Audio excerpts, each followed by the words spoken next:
We're recapping Thursday's games and previewing Week 23 next on Kokomo Friday. Alcantara, Soroka, you look so good in Boca. Peralta, Manoa, bounce back for Aarondola. Giolito, Castillo, Yoshida, Mosutuka. Carlo and Fado, value so high, but ADP so low.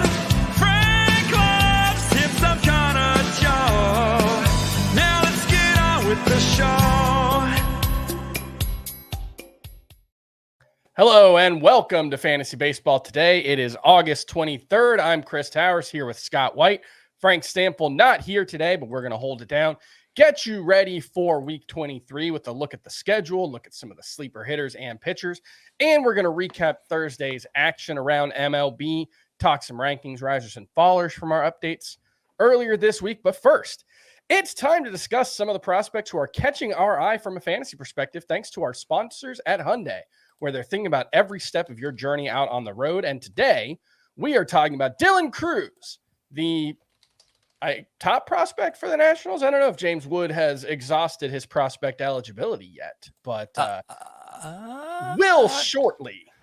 So he will Dylan shortly Crews, if he hasn't yet. Yeah, I don't think he's being sent back down. the number 2 pick in last year's draft. He has. Wood has. There you He's go. Not a prospect anymore. Dylan Crews, the number 1 prospect for the Washington Nationals. He was the number 3 prospect in your midseason update. That was among players who have not debuted yet. You can check that out still on cbssports.com. Top 10 consensus prospect entering the season. Seems like he's still a top 10 prospect right now, even though Crews hasn't quite taken the minors by storm in the way many expected when he was the number 2 pick in last year's draft. I mean, Dylan Crews, to start off with, one of the best college baseball players we've ever seen, right? Like, is that an overstatement? That's how I understand it. Right. He was very productive there. I think the consensus and the actual draft results show that he was valued more than Wyatt Langford heading into that draft. And Wyatt Langford was the one who set the minors on fire. Dylan Crews has been fine. Like it's not like he's been bad in the minors. I don't want to, I don't want to. I guess we're kind of maybe judging him unfairly because we're comparing him to somebody like Wyatt Langford, who just totally blitzed through the entire system in a couple months' time. When Dylan Crews has followed a more familiar trajectory, I'd say. He has an OPS around 800 this year between AA and AAA in his first full minor league season. That's not bad.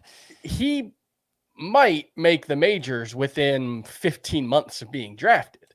Right. That's pretty good.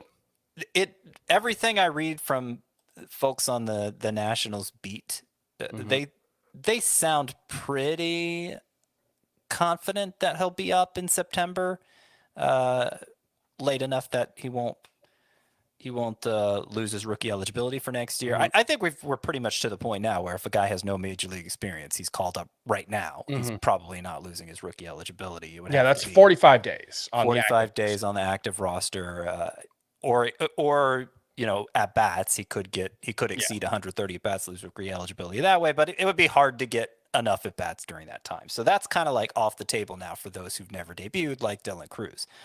So there's a good chance it happens from those on the Nationals beat. He did just have a 4-hit game on Wednesday, Dylan Crews, and he has been better in August. Like it's been his best month so far. And more than any of that, more than the performance for Dylan Crews, you look at the underlying data, and it's all pretty impressive. And if we're just taking his time at AAA this year, which is that's been about half the season at AAA. So we have the StatCast available at that level. We don't at AA. So just looking at his half season at AAA, average exit velocity 90.3 miles per hour, max exit velocity 112.6, strikeout rate 16.3%. Zone contact rate, 89.2%. And the chase rate's a little high. It's over 30%, but it's not like scary high. Everything the looks league pretty average good. is around 32%, I think. Okay. Everything looks pretty good here for Dylan Cruz. And it's a little surprising his production isn't more considering, but he profiles for power. He's at least delivered the speed with 25 steals this season. Plate discipline, everything you could ask for. And I think you look at the pedigree, you look at that data. I don't know that we need to obsess over the numbers so much. And again, the numbers aren't bad. So I think Dylan Cruz is good. Like you said, I have him as my number 3. I had him as my number 3 prospect in the midseason top 50. It feels, I don't know if this is the right comp, but it feels a little like Chris Bryant when he first got called up, where like there's good raw power, there's good contact skills. Bryant, actually, that was a bit of a concern when he was getting called up. The one thing that I've noticed with Dylan Cruz is he doesn't quite maximize his skill set in the way you're looking for from a modern player. Is not like hitting an outrageous number of fly balls, not pulling the ball a super high amount. And that was, Bryant was like, if you remember, this was like considered a maybe not Giancarlo Stanton-esque power prospect, but a very, very good one. And I think part of the reason why Bryant ended up being a very good hitter, but not necessarily a great power hitter, was a little more of an all fields approach. And that's the feeling that Dylan Cruz gives me. Am I off base there? Well, Chris Bryant was Rookie of the Year and he was MVP. So, he hit the ground running. He was super productive in the minors too. Had a huge spring the year he got called up. I don't think those concerns manifested till later in his career. So I don't know that I'd go there with Cruz. And he could put the ball in the air more. He could pull it more.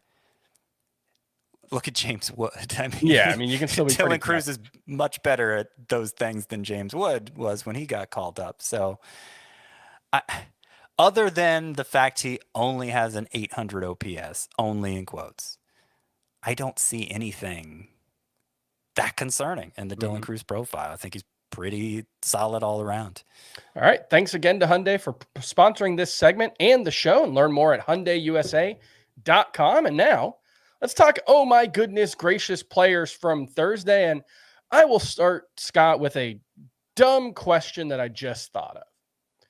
Do you think when Spencer Arrighetti's parents were naming him Spencer, they did so intentionally knowing that it sounds like spaghetti? Spencer Arrighetti. That's just the dumb thoughts that go through my brain.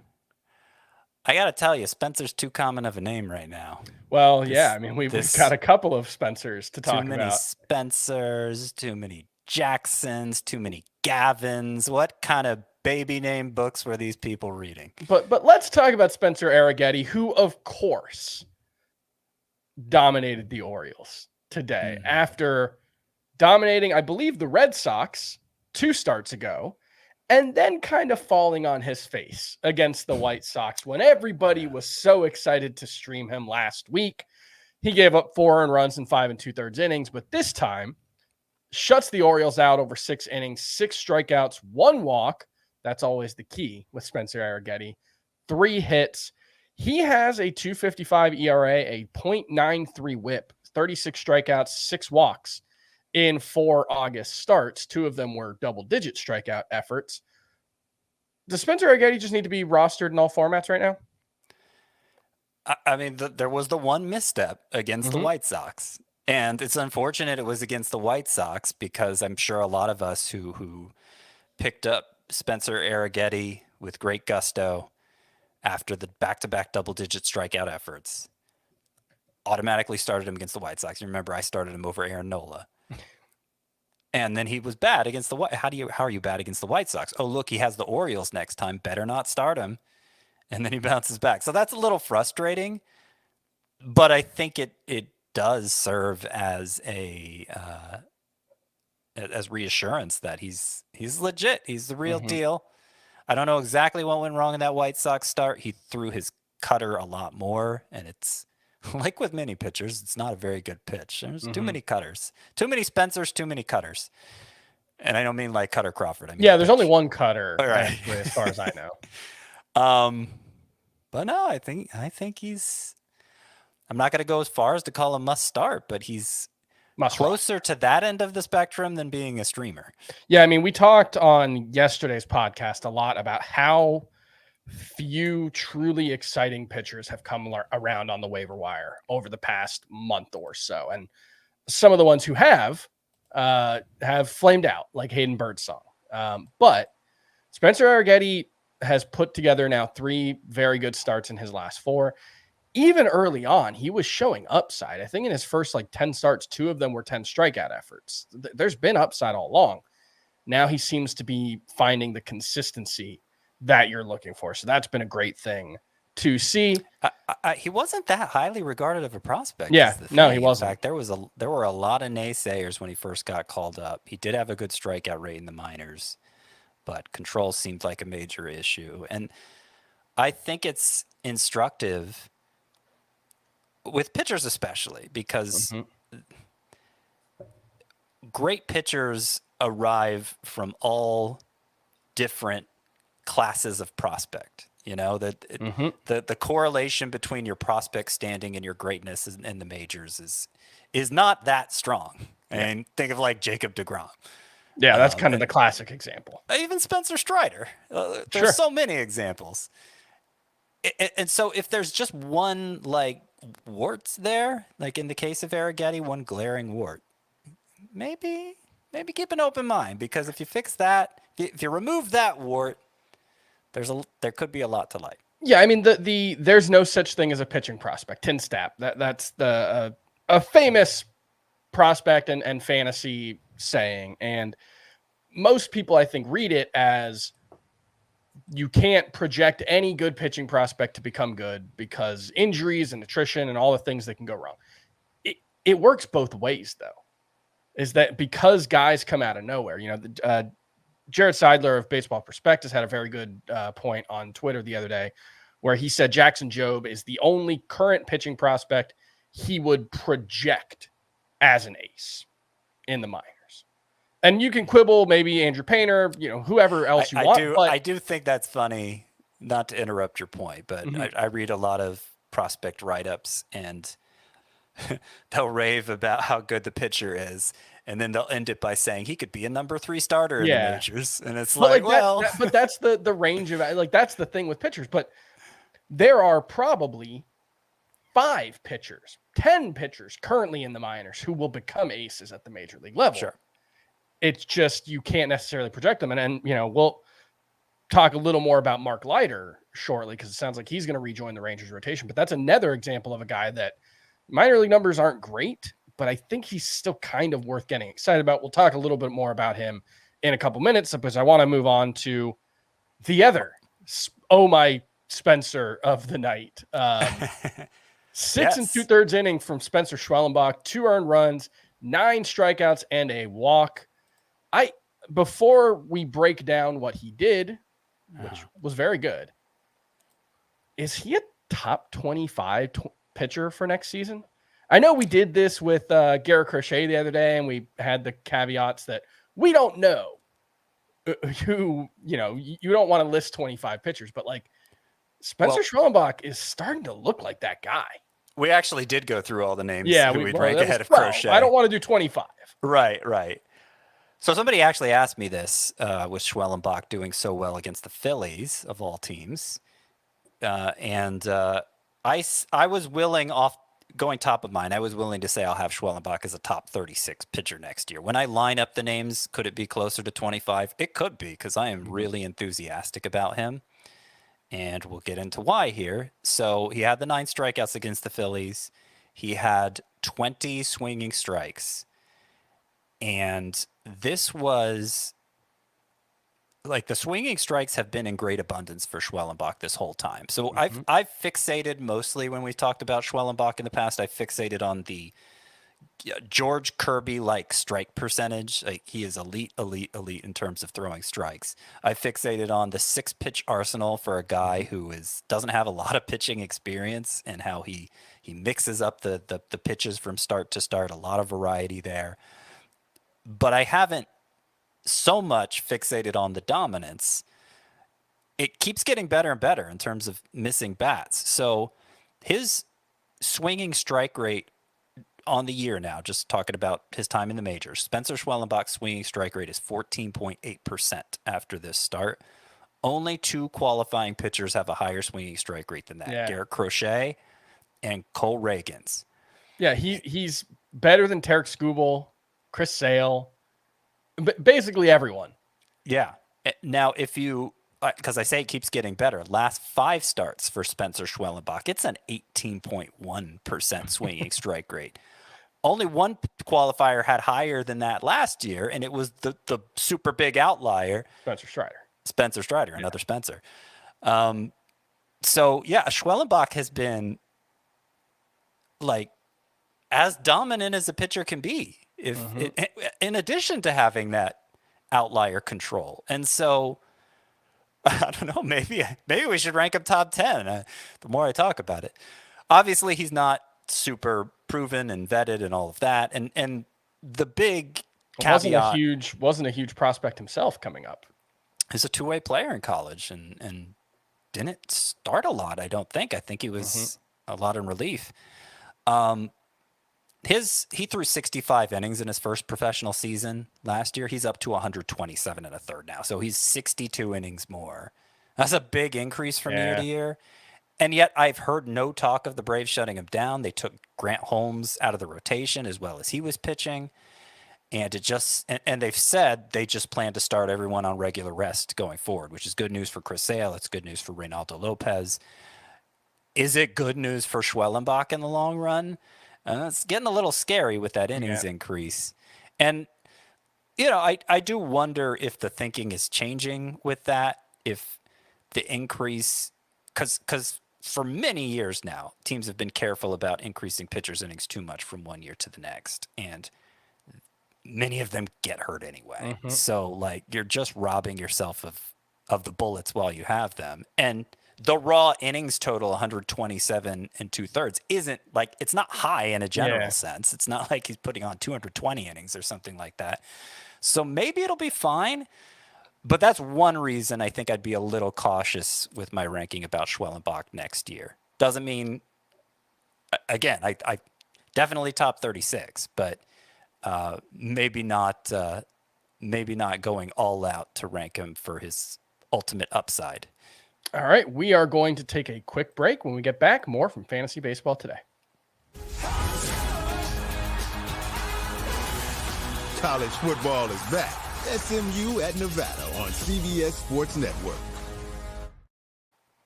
All right, we are back on FBT, and let's get to the news and notes from Thursday, and we'll start in AAA, where Jacob deGrom struck out 3, hit 100 miles an hour on the radar gun, allowed one run over 2 innings in his first rehab start.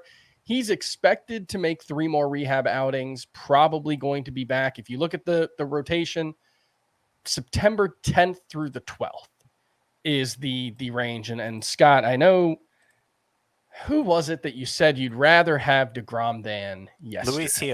Luis Heel. Yeah, I think they might be back around the same time. Heel could be limited when he returns. And the one thing about Jacob deGrom that we know, unfortunately, maybe, is there's no limiter on that engine. He's going to come back and he's going to throw 100.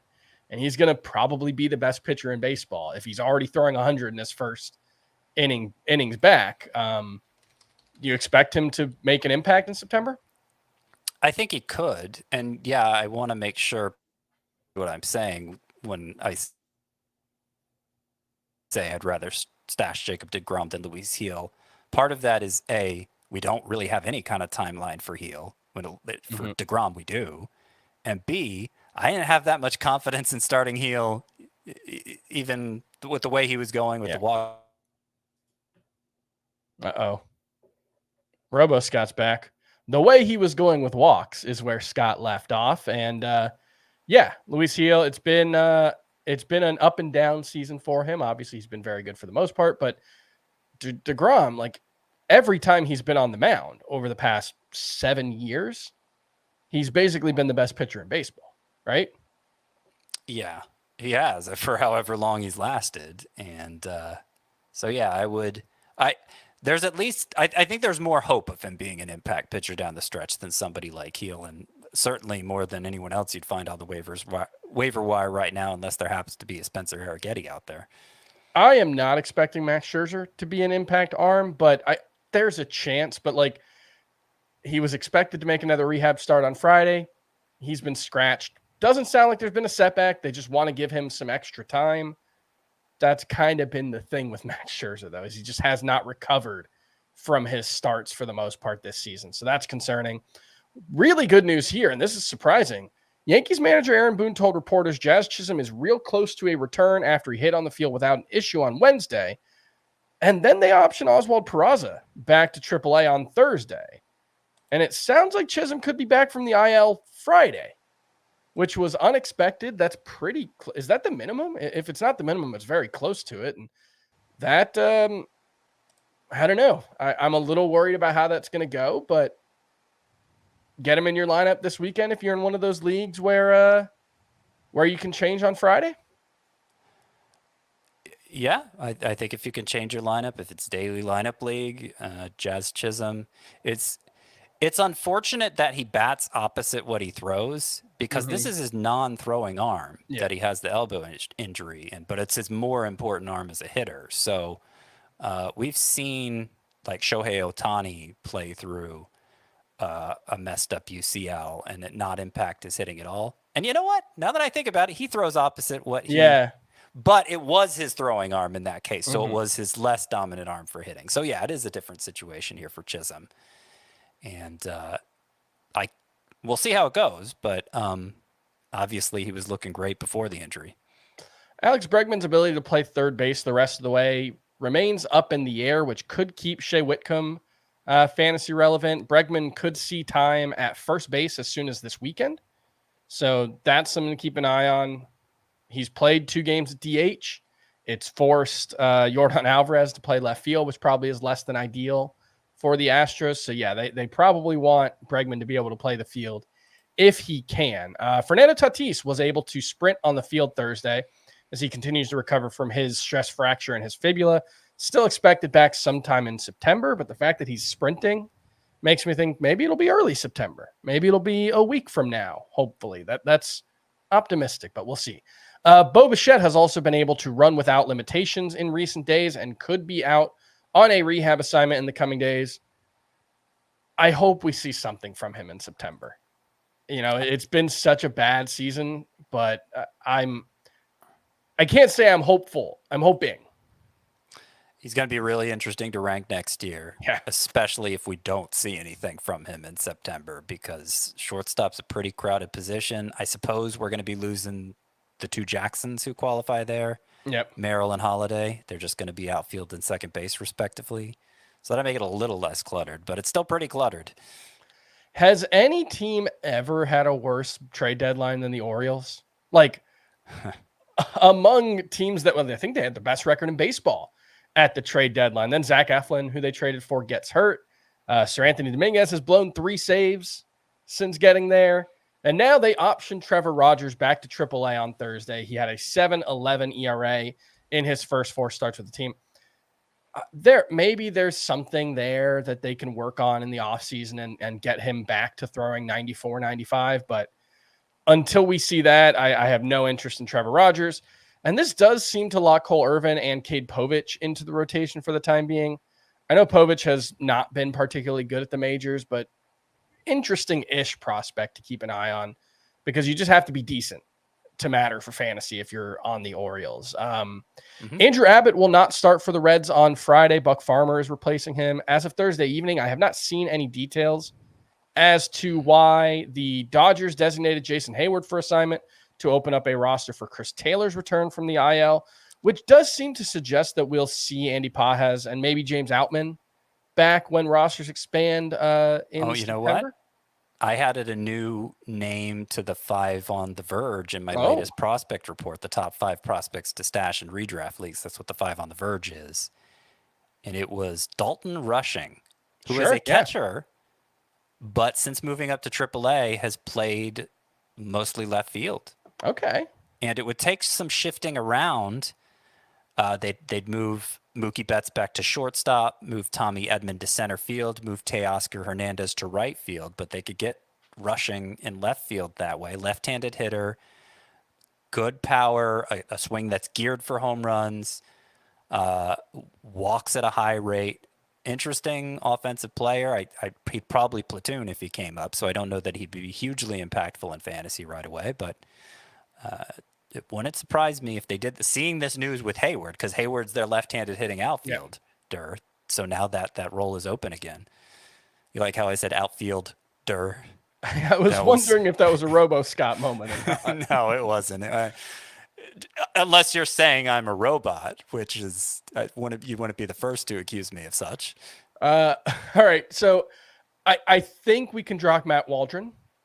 He was sent back to AAA on Thursday. I know we had the conversation. We all pretty much agreed you can drop him. But yeah, he was optioned back. I didn't see that. Runs. I have him in my 2-star pitcher rankings. Not anymore.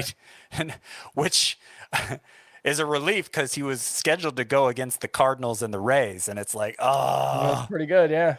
But I still had him in the no thanks category. So. Definitely no thanks after this one. Maybe he makes 2 starts at AAA. Travis d'Arnaud has missed the past 4 games since being hit by a pitch on the wrist during Saturday's game. The Astros are signing the recently released Hector Neris. He will probably not factor into the closer picture there, I would guess. The Reds signed Dominic Smith to an MLB contract, and he went 0 for 3 against the Pirates on Thursday. Mickey Moniak was removed from Thursday's game with a left elbow injury after being hit by a pitch. The Angels gave GM Perry Minasian an extension through the 2026 season. Sure. Good for him. Good for him, yeah. The Mariners fired Scott Service. That one makes more sense, given the collapse that they've seen. And that's it for news and notes. Let's move on to some waiver wire pitchers. And I mentioned Jack Leiter's name earlier as, we were talking about Arrighetti and Schwellenbach and how pitchers who don't necessarily put up dominant numbers in the minors could become useful fantasy options. And I still think Jack Leiter has that kind of upside. It sounds like the Daily News. The Morning News. One of the Fort Star Worth Telegram. I don't know which. The Fort Worth Star Telegram. One of those. I'm sorry. Evan Grant is the beat writer. Okay. Evan Grant reports that the Rangers are likely to recall Jack Leiter to join their rotation next week, and Kumar Rocker is moving up to AAA. He's been phenomenal lately and is a name to know for 2025 for sure. But Jack Leiter has 20 strikeouts in 9 1/3 innings over his past 2 starts. He's averaging 98 miles per hour at the fastball. The slider has looked really good. He's enjoyed a bit of a bounce back season, 3.51 ERA over 16 starts. Disaster in his first turn through the majors. 16 earned runs and 8 innings, I think. But I'm more interested in Jack Leiter than most of the other waiver wire pitchers we are likely to talk about today. The upside is there. Yeah. I just think there's a lot of downside too. For sure. It's been on display even in the minors. A lot of Ks, a lot of walks. For being in the minors, a lot of home runs. I think I'm just going to read from Baseball America here because they put it better than I could in their latest hot sheet. Leiter at his best when he's getting above average life on his 4-seam fastball is really good. This was Leiter at his best, talking about how he's pitched recently. But when his command or the life on his fastball dips, he has yet to figure out another way to dominate. And so I think it's just a consistency issue and maybe adaptability issue that he hasn't quite conquered even in the minors. So I'm pretty skeptical Leiter will matter, but there is upside for sure. Yeah, and mostly it's just like the other 2 waiver wire pitchers I have here are Osvaldo Bido, who went 5 innings, 1 earned run against Tampa Bay, 6 strikeouts, 3 walks. He's got a 1.17 ERA and a 0.87 whip in August. And Miles Michaelis, 6 shutout innings against the Brewers, 3 strikeouts, 1 walk. Like, that's what I mean when I say I'm interested now in Jack Leiter. Is just I'm more interested in him than I am those types. No, I get it. I will say for Osvaldo Bido, and I don't really understand how he's doing this, but in his last 3 starts, a combined 17 innings, he's allowed 5 hits. Yeah. He is a fly ball pitcher, so that's part of it. But still, that is that is unsustainable, but very impressive. Yeah. All right. We are going to take a quick break. Then we're going to fire up the Dropometer and the Worry-O-Meter next on Fantasy Baseball Today.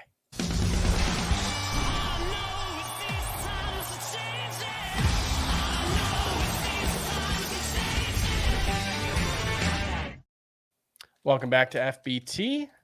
Let's talk about the Dropometer and 3 pitchers who, at least 2 of them, I think we're going to agree are very droppable. We'll start with one who I think is a little more difficult to call, and that's Jeffrey Springs, who went 3 1/3 innings, gave up 3 earned runs against the A's in Oakland, 3 strikeouts, 2 walks. Velocity still down.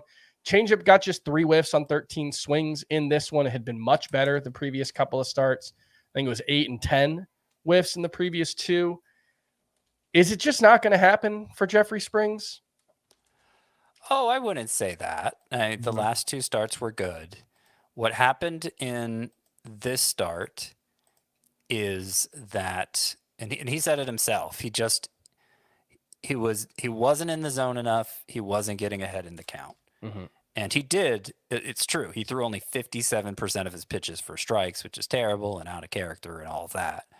So I think it was just one of those days for him. And I still have him high in my sleeper pitcher rankings for next week when he goes against the Rays. No. Oh, not the Rays. He goes against That would be tough. What is it? That would be tough. I think the trade deadline. Right, because he is the Rays. Okay.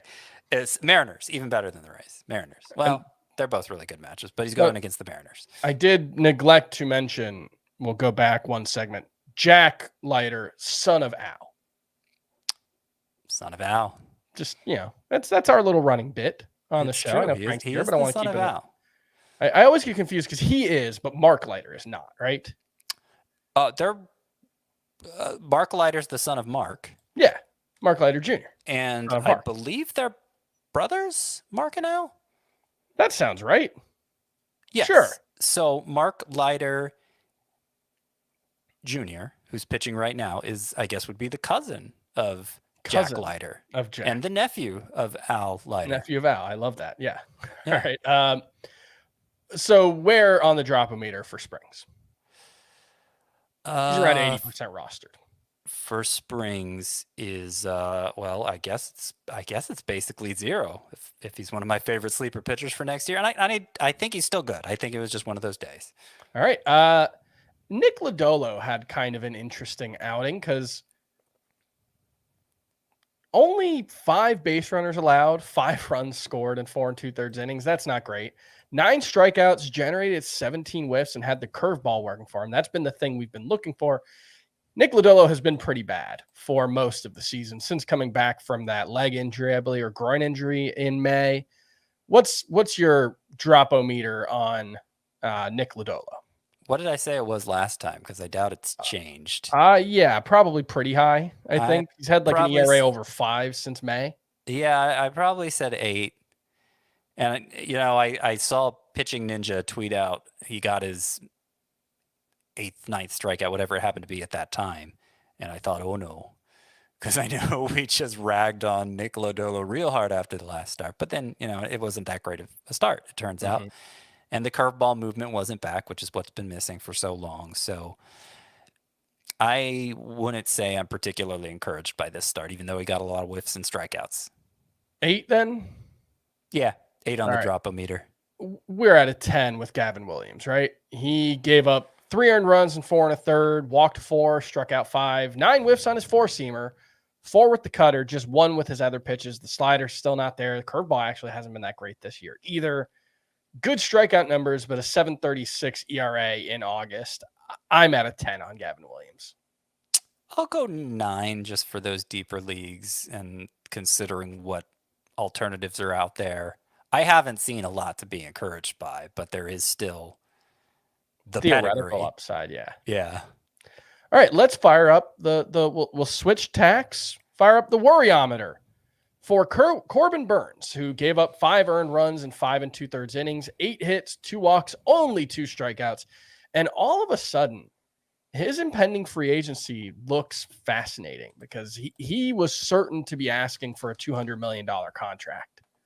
And up until the last couple of starts, it looked like he might get that. But he's given up. He has an 8.71 ERA, just 1 quality start and 4 tries in August.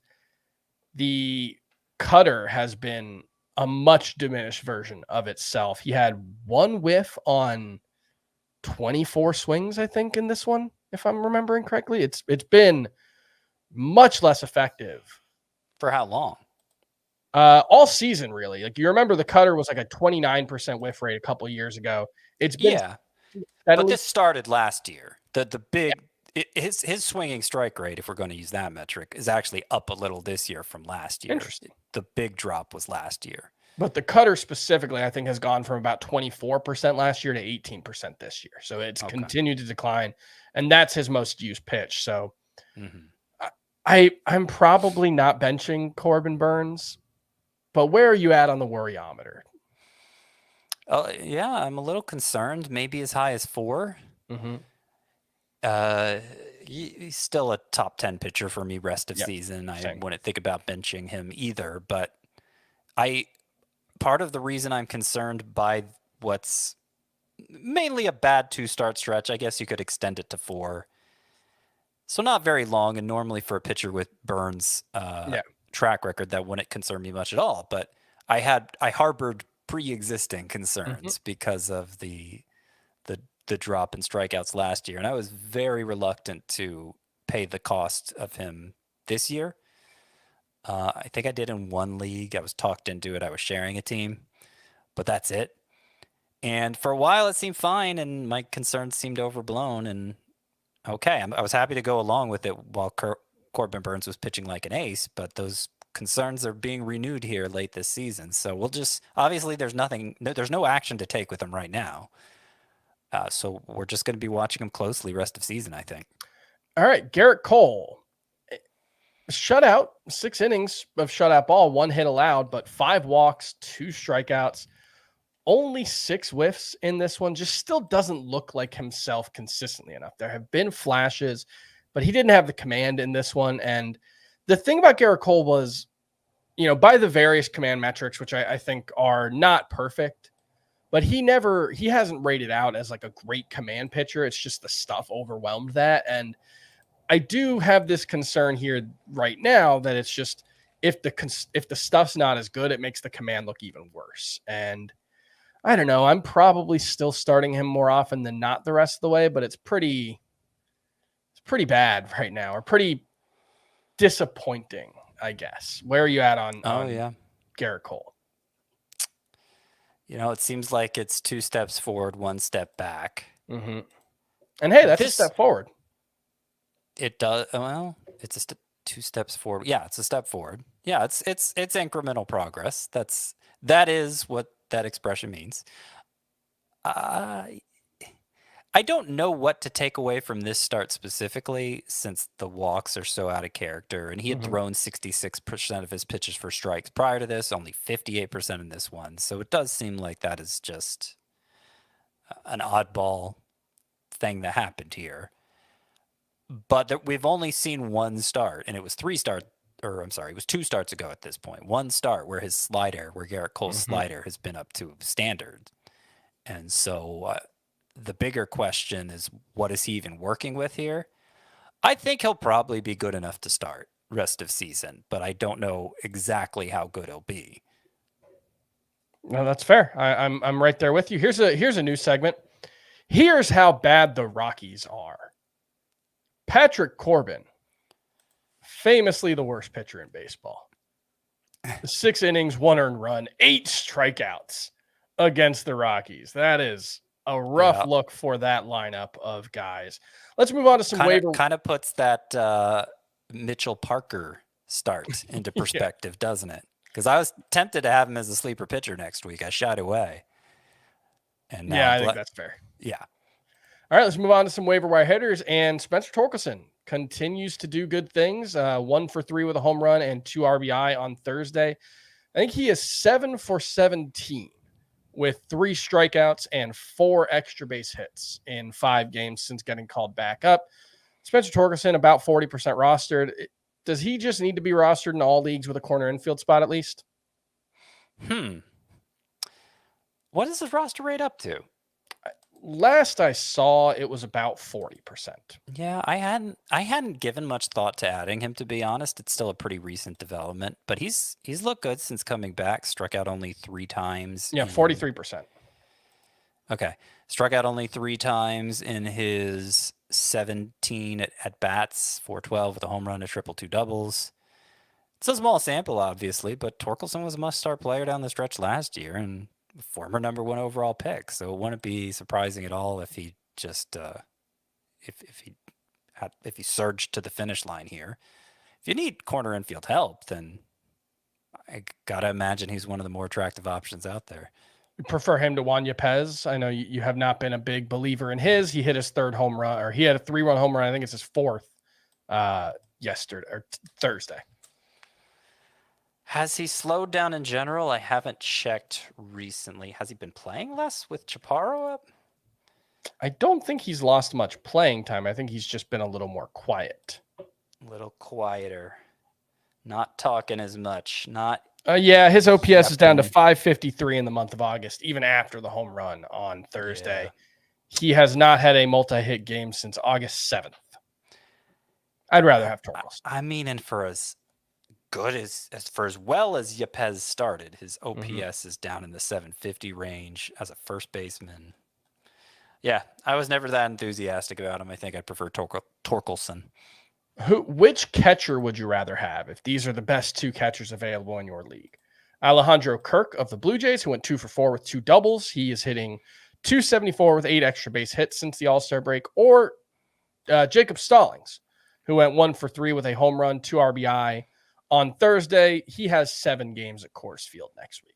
Who would you rather have, Stallings or Kirk? I think I would 2 people in the chat said Del Castillo. I didn't mention him, but yes, I agree. I'd rather have Adrian Del Castillo than either of them. I would too, and I imagine he's still widely available. So that probably is the right answer. But if you're forcing me to pick between Kirk and Stallings, I still like Kirk. I still like the quality of contact. I still like the amount of contact. His slash line since taking over the starting role in August is pretty good. Mm-hmm. And he hit 321 in July as well. Yeah, so I'm going to say him. I was just trying to look up Stallings' home numbers real quick. 265 with a 797 OPS at home. You mentioned the Rockies are at home all this week. He's going to be usable, but I'm still going to say Kirk.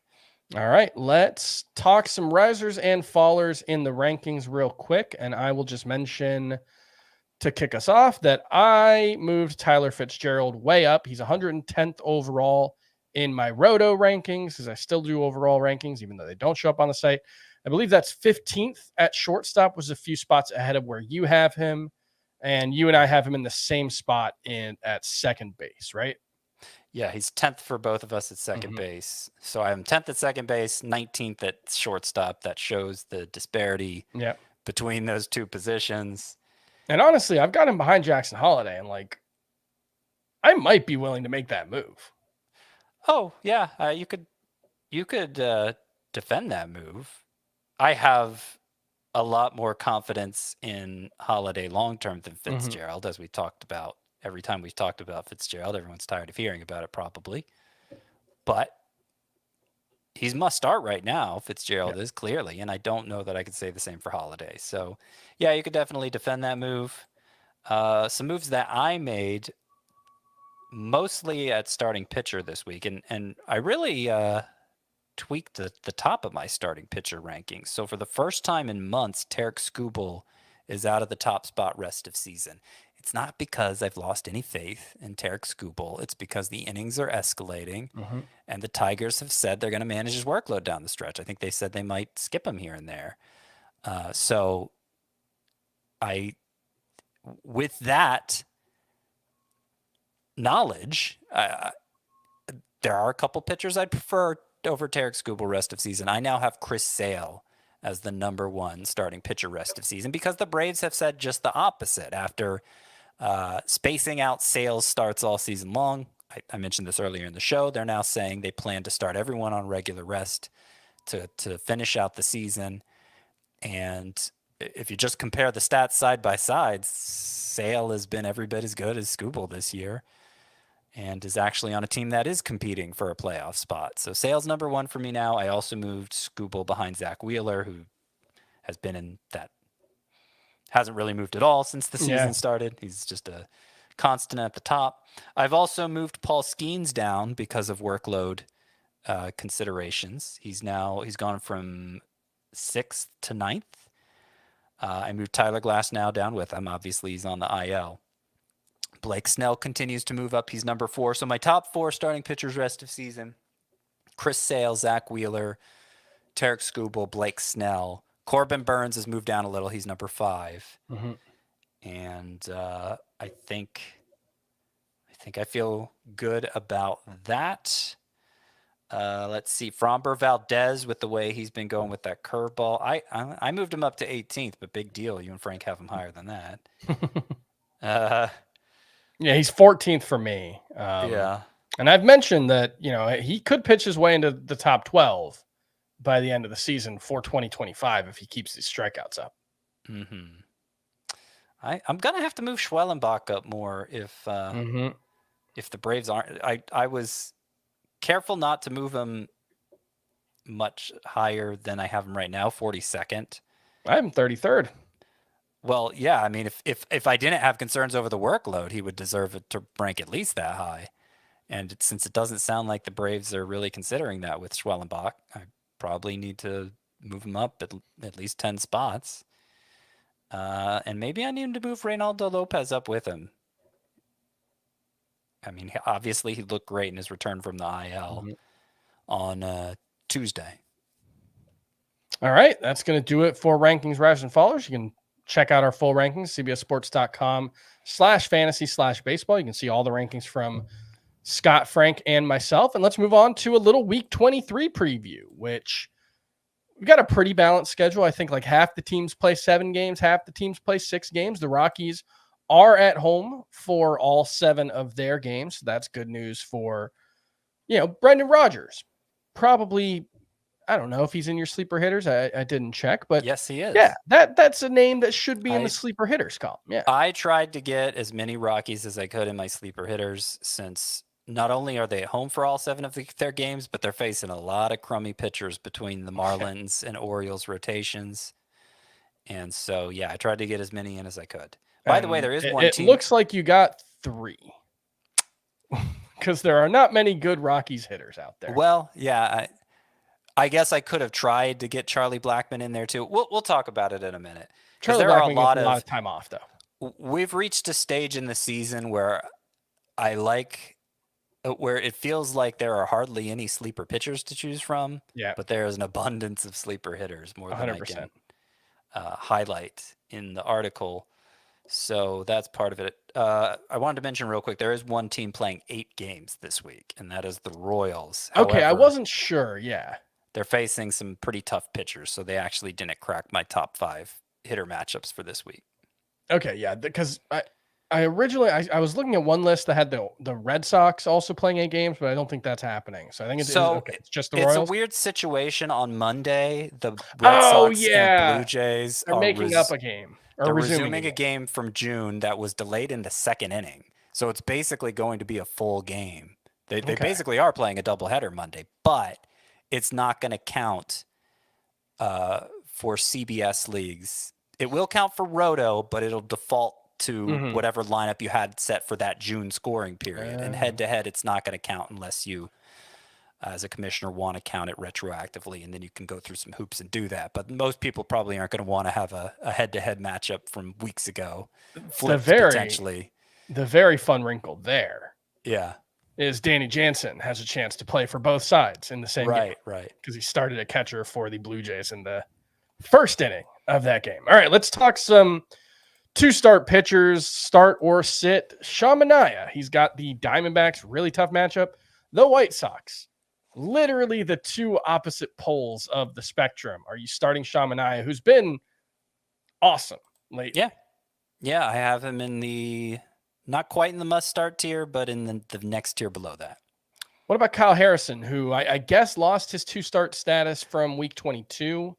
That happened to a lot of pitchers from week 22. Yeah. Remember, Mitch Keller was a 2-star pitcher. Thankfully, that first start was really good. Mm-hmm. He's got the Brewers and Marlins. And Mitch Keller is a 2-star pitcher for this upcoming week. That's why I brought him up. But yeah, Kyle Harrison, he is my favorite sleeper pitcher for this upcoming week with those Brewers and Marlins matchups. Ronel Blanco struggled in his most recent matchup. He's got a really tough couple of games at Phillies versus the Royals. Workload concerns there. I think they're going to start limiting his innings down the stretch. You starting Ronel Blanco? Did you read that, or are you just... I'm just assuming, yeah. Okay, because when I went through that process of identifying pitchers with innings concerns, Blanco actually did not stick out to me. I just remember them talking a lot about it earlier in the year. And then, yeah, I haven't seen anything. So that was just me assuming they're going to. Yeah, that's fair. I mean, could be right. I'd leave Blanco for head-to-head points leagues with the way he's been pitching lately in those matchups. Is that also true for Brandon Pfaadt versus the Mets versus the Dodgers? Yes, it is. Now, Garrett Crochet is a tough one because we know he's not going to throw 6 innings. Mm-hmm. He hasn't thrown 5 innings since June. 8 innings of Garrett Crochet, though, over the course of a week, that could be 14 strikeouts. It could be. So I wasn't totally sure how to rank him because the way my 2-star pitcher rankings go, there's the must-start tier, there's the advisable in most cases tier, and then there's the head-to-head points leagues only tier. Well, I don't know that Crochet is advisable in most cases because he's not advisable in head-to-head points leagues, but he's not advisable at head-to-head points leagues, so you can't put him in that tier either. So I have him at the top of the no thanks tier, but yeah, I mean, obviously consider your own situation. If you don't need a win from him, you just want some strikeouts and maybe ratio help, then he's usable with 2 starts scheduled. All right, some 2-start pitchers to add and stream. Like you mentioned, Kyle Harrison is your favorite. He's 75% rostered. Jameson Taillon, 72%. Andrew Heaney, gets the White Sox and Oakland. It's sort of a less extreme version of Garrett Crochet where he really doesn't pitch deep into games himself, but with 2 starts, you're probably going with Andrew Heaney and Tobias Myers versus the 49ers, the Giants. You're not covering football anymore, and Chris. At the Bengals/Reds.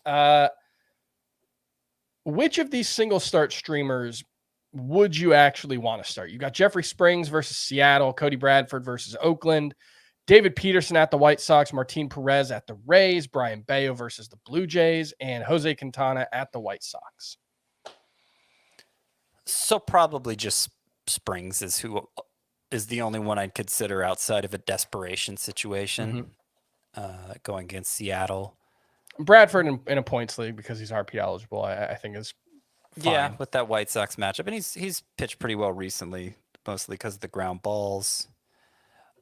But I actually don't feel horrible about recommending them here, except maybe in the very last one, Jose Quintana, just because he's been horrible recently. So you're putting to the test pitcher versus matchup because he's going against the White Sox. So anybody can succeed against the White Sox except Spencer Arrighetti, apparently. And Luis Heel. Yeah. All right, I'm gonna just wind you up and let you go on the hitter side for the next couple of minutes. You wanna take that over? Yeah, sure. So the Rockies hitters I did manage to get in here. Michael Toglia, of course. I'm somehow still only 52% rostered. He's cooled off a decent amount over the past couple of weeks, but yeah, with 7 games at home, I think he's pretty close to a must start. Yeah, and I think the talent's legit. He had a pretty good game here on Thursday. But you mentioned Brendan Rodgers with really good home splits, 333 batting average, 867 OPS. So with a full week of home games, got to recommend him. I got Nolan Jones on here. That's kind of the shooting for the moon pick because obviously the rare occasions he's been healthy this year, he's done nothing, but had a great rehab stint last time. Hasn't done anything terrible since returning to the majors, and the matchups are that good. If you wanted a bonus one, Charlie Blackmon has good home splits. I just don't think he's that impactful at this stage of his career. It helps that there's only one lefty on the schedule for the Rockies, so Blackmon should play a lot. Okay, other ones who are not Rockies. So the Red Sox, you mentioned, have the third best hitter matchups. They have 2 lefties in 5 games, which matters a lot for their hitters. Still 5 righties, though. So I do have Masataka Yoshida. He's actually the number 1 sleeper hitter overall for this week, as hot as he's been. But I also have Wilyer Abreu, even though he sits against some lefties. And David Hamilton, even though he sits against some lefties. He has started to pick it up again in August. Even with a little bit of power, certainly a lot of speed. I think David Hamilton worth looking into again. Mark Vientos, the Mets matchups are pretty good. There were like 14 teams that I consider for the 5 best hitter matchups. It's almost half. So many bad pitchers on the schedule right now. So even though the Mets didn't make the cut for 5 best hitter matchups, their matchups are really good. Start Mark Vientos. Jake McCarthy, really just ride the hot hand there. Mm-hmm. That's why he's on it.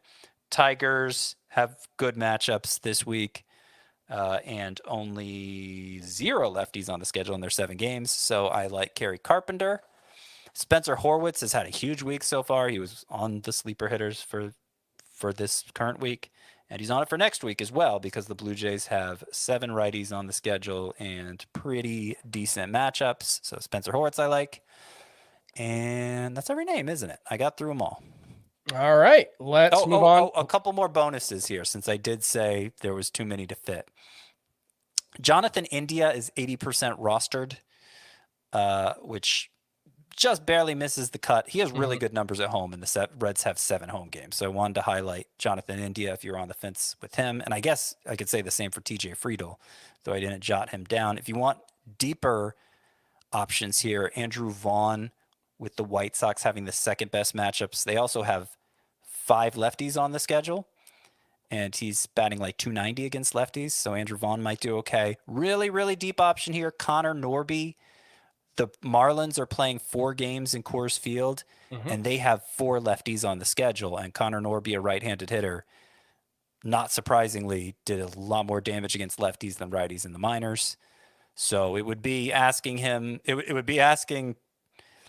be recommending him as a sleeper hitter when he hasn't really done anything in the majors yet, but this might be his breakout week, Connor Norby. All right, let's talk some pitching leftovers, some standouts. Paul Skeens, excellent, 9 strikeouts, no earned runs over 6 innings, only 1 walk, and that's the key. He had 11 walks in his previous 4 starts. I think 3 in 3 of those 4 or more. So good to see him get back on track. You said he's still a top 10 pitcher for you. And there was a quote that they're not like looking at a specific limitation or to shut him down. I wouldn't be surprised if we saw some 85 pitch starts from Paul Skeens the rest of the way, but yeah, you're starting him. Justin Steele has just been awesome for the most part this season. Had a 1.66 ERA in the month of July, had a little bit of a bump in the road after the All-Star break. But he had 10 strikeouts over 7 innings, 4 hits, 2 earned runs today against Detroit. He might actually end up having a better season than his 2023 when all is said and done, minus obviously the time he missed with the hamstring injury. Well, here's the problem for Justin Steele, and it's really not his fault, but why we may perceive him as worse in fantasy, even though ERA, WHIP, K per 9 all look about the same. Wins really good. 4 wins in 21 starts. That is some bad luck for Justin Steele. If people want to overlook and underrate Justin Steele in their drafts again in 2025, I'll happily take the discount. I think he should be ranked as a top 24 starting pitcher. Steele or Schwellenbach? I'm going to go with Steele. Me too. Yeah, he's really good. Freddie Peralta actually wasn't terrible in this one. 5 shutout innings, 2 walks, 2 strikeouts. K percentage is down to 20.9% since the All-Star break. He's been decent. 3.20 ERA, 6 innings pitched in 4 out of his 7 starts. He has lost the ability to get swinging strikes with his 4-seamer, though. It's below 20% in each of July and August with his 4-seamer. It was 29% last season. It was one of the best 4-seamers in the game for whiffs. So I don't know. Consistency has always been an issue for Freddie Peralta, but where are you at on him? Yeah, I think he would have been a good entry in the worryometer segment. Yeah. I think he's fine, but he may only be fine. And I haven't lowered him that much in my rankings. He's still right around 20th. Same. But it's partly because you mentioned the inconsistency. Like, does he turn it on like happened down the stretch last year? And then I feel stupid for dropping him to 40th or something. I don't There's know. a little Blake Snell in him. Yeah. He's never quite as good as he looks when he's at his best, never quite as bad as he looks when he's at his worst. But he hasn't really had an extended stretch of being at his best this year. And so I might be pretty bearish on him next year. We'll see how the last month goes, but he's going to need to dazzle me. Yeah, I think I had him as a bust coming into the season. You did. So good call by me. I'm capable of those occasionally. And then Christopher Sanchez had a very good start, not quite as good as his complete game the previous time out, but worked around 9 hits, 3 earned runs, 8 strikeouts, 1 walk. Control remains very, very good, which is surprising for Christopher Sanchez, but that was what fueled his breakout last year. It seems to be real. And the only thing, he's 3 innings short of his career high. Any concerns about him running out of steam down the stretch? Kind of an unanswerable question. A little bit. I mean, the Phillies are obviously fighting for everything they can get, and probably planning on a deep October run. So they might pull back a little if they feel like the division is in hand, just so they can save some of Christopher Sanchez bullets for the playoffs. But I don't have... Like, I'm pretty down on Christopher Sanchez, too. I talked about it as good as his last start was. Like, So he did, here in this start against the Braves, strike out 8, had 17 swinging strikes. But that had been missing for a long time for Christopher Sanchez. He had just 4 strikeouts in that complete game effort. 4 of his previous 5 prior to the start against the Braves, 4 strikeouts or fewer. So he's like striking out nobody. And you look at the Braves lineup right now, it's a lot of veteran castoffs. It's not that imposing beyond Marcell Ozuna and maybe Michael Harris and Matt Olson, though they obviously haven't had good years. It's, they got Whit Merrifield in there. They got Ramon Laureano. They got Gio Urshela. It's a lot of... Gio Urshela, I believe RBI double today. Way to go, Gio. Yeah, If you put the bat on the ball, sometimes good things can happen. Got any hitting standouts that you want to talk about before we go? There was no interesting bullpen notes for today, were there? I didn't notice anything in the bullpen. With for all the bullpen drama of the last couple weeks, it was a quiet bullpen day. I'll just highlight Ernie Clement hit a home run. It's his 3rd game in a row with a home run. Someone in the chat on YouTube put in all caps that we had to talk about Ernie Clement. I don't really think there's anything there, but nice run for Ernie Clement. I want to talk about Luis Garcia, a favorite of yours. Sure. This is the National second baseman, Luis Garcia. He went 2 for 4 with a stolen base, his 20th stolen base. That is the speed has been shocking. Almost more than anything. He has a 15 homer, 20 steal season already, and is only going to increase from there.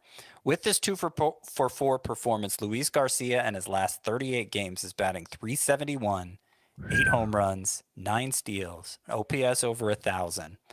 And here's the kicker. We've been avoiding Luis Garcia, or at least downplaying him reluctantly all year because of him sitting against lefties. He started against 4 straight lefties.